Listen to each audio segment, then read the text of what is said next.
Good morning, Kim 2. Hope you had a very nice spring break.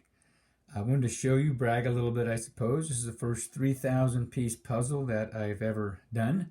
My son got me this last year. I actually started in January. I don't spend that much time per day, but I did manage to finish this over spring break, and so I wanted to kind of show that off. Okay, enough of my bragging and yes, my geekiness for using a Star Trek puzzle.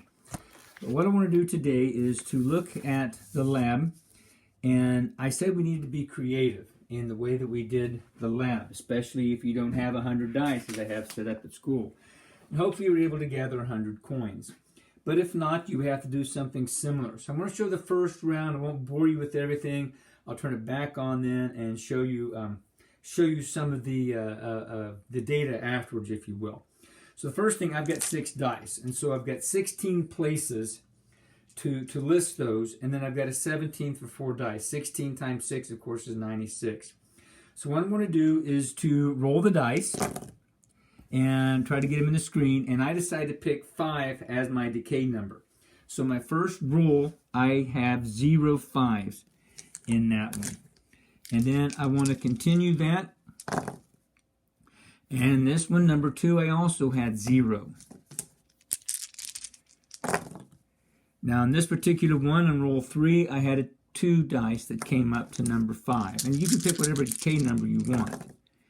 And in this one, I also had 2 that came up.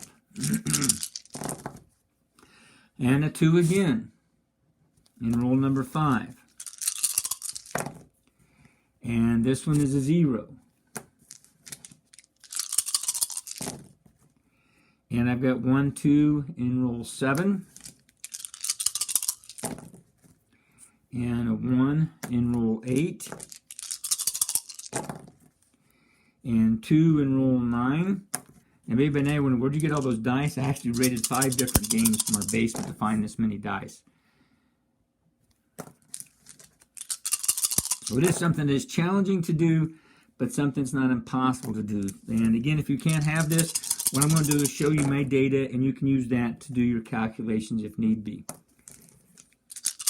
I was hoping to get more 5s, and you'll understand why in just a few minutes.